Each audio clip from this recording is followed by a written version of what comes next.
TTD పాలక మండలి సమావేశంలో కీలక నిర్ణయాలు తీసుకున్నారు. తిరుమలలో వైకుంఠ క్యూ కాంప్లెక్స్ 3 నిర్మాణానికి పాలక మండలి ఆమోదం తెలిపింది. ఒంటిమిట్ట శ్రీ కోదండరామస్వామి ఆలయంలో నిరంతరాయంగా అన్న ప్రసాదాలకు నిర్ణయం తీసుకుంది.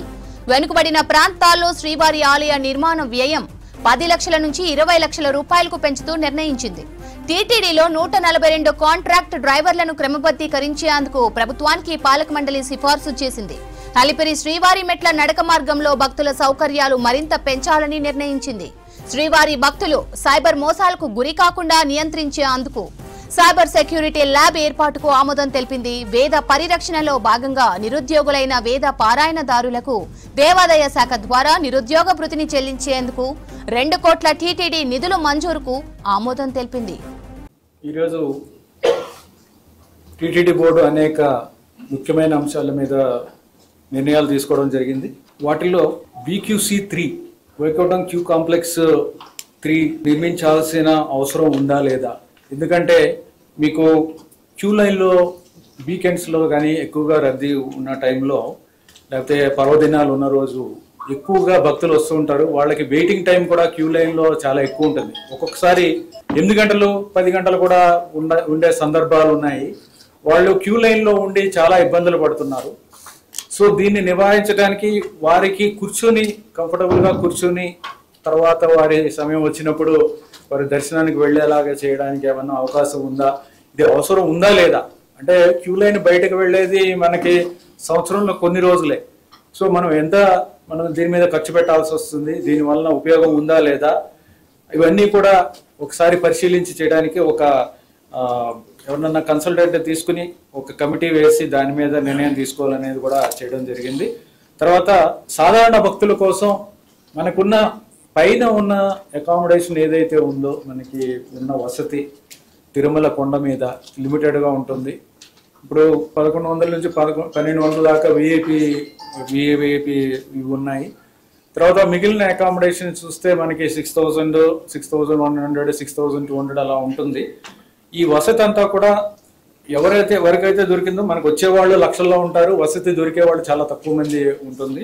కానీ వీళ్ళందరికీ కూడా సాధారణ భక్తులకైతే మనం పిఏసీలని, పిల్గ్రిమ్ ఎమ్యూనిటీస్ కాంప్లెక్స్ అని మనం కడుతున్నాము. వారికి అక్కడ వెయిట్ చేయడానికి, అక్కడ వేచి ఉండి వారి టైం వచ్చినప్పుడు, స్లాట్ వచ్చినప్పుడు వెళ్ళడానికి అవకాశం ఉంది. కానీ ఇక కొంతమంది సాధారణ భక్తులు కాకుండా మనకి 300 రూపాయల టికెట్ తీసుకున్న వాళ్ళు, లేకపోతే శ్రీవాణి టికెట్ ఉన్న వాళ్ళు, వీళ్ళు కూడా కొంత సమయం వేచి ఉండాలంటే వారు ఎక్కడ ఉండాలి అనేది ఒక క్వశ్చన్ అరైజ్ అవుతుంది. వాళ్ళందరికీ కూడా ఎటువంటి వసతి కూడా పైన లేదు, వెయిట్ చేయడానికి కూడా కూర్చోడానికి కంఫర్టబుల్గా కూర్చోడానికి కూడా పైన లేదనే ఉద్దేశంతో చాలా డిమాండ్ ఉంది. చాలా మంది అడుగుతున్నారు. దీని మీద పరిశీలించాలి, దీన్ని అధ్యయనం చేయాలి. ఏ విధంగా కన్స్ట్రక్ట్ చేయాల్సి వస్తుంది, ఏ విధంగా వాళ్ళకి ఛార్జ్ చేయాలా వద్దా, ఛార్జ్ చేస్తే ఎంత ఛార్జ్ చేయాలి, ఎంతసేపు ఇవ్వాల్సి వస్తుంది, ఎవరికి ఇవ్వాల్సి వస్తుంది, ఇవన్నీ కూడా చర్చించడానికి, అధ్యయనం చేయడానికి ఇది ఒక కన్సల్టెంట్ కూడా ఎంగేజ్ చేయడానికి ఒక నిర్ణయం తీసుకోవడం జరిగింది. అలాగే అలిపిరి శ్రీవారి మెట్టు నడక మార్గాల్లో చాలా మంది వేల కొద్ది భక్తులు నడిచి వస్తూ ఉంటారు. వారికి కూడా మెరుగైన సౌకర్యాలు కల్పించాల్సిన అవసరం ఉంది. అక్కడ కూడా దాన్ని ఆహ్లాదకరంగా ఆధ్యాత్మికతని మనకి ప్రతిబింబించేలాగా అక్కడ మౌలిక వసతులు కూడా అక్కడ పెంపొందించాల్సిన అవసరం ఉంది. లైటింగ్ అలాగే భద్రత ఇవన్నీ కూడా పెంపొందించాల్సిన అవసరం ఉంది. ఇవన్నీ కూడా చేయడానికి కూడా ఒక కన్సల్టెంట్ కూడా మేము ఎంగేజ్ చేయడం జరుగుతుంది. అలాగే శిలాతోరణం, చక్రతీర్థం అనేది చాలా ముఖ్యమైన ప్రాంతాలు మనకి తిరుమలలో. శిలాతోరణం అనేది జియోలాజికల్ సర్వే ఆఫ్ ఇండియా ప్రకారం అది ఒక హెరిటేజ్ సైట్. అది మనకి శిలాతోరణం అనేది, దాన్ని మనము టీటీడీ తరపు నుంచి దాన్ని ప్రొటెక్ట్ చేస్తున్నాము.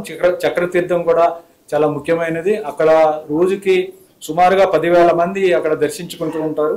ఇవి కూడా అభివృద్ధి చేయాల్సిన అవసరం ఉంది. అక్కడంతా కూడా పార్కింగ్ దగ్గర నుంచి పిల్గ్రిమ్స్కి, భక్తులకి అక్కడ సరైన సౌకర్యాలు లేదు.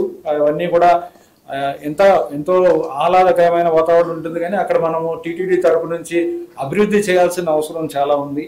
అవి కూడా మేము దాన్ని ట్రెడిషనల్గా ఉండేలాగా అక్కడ ఉన్న ఇవన్నీ కూడా మనం ప్రొటెక్ట్ చేసుకుంటూ చేయాల్సిన అవసరం. అది కూడా దాని మీద కూడా నిర్ణయం తీసుకోవడం జరిగింది.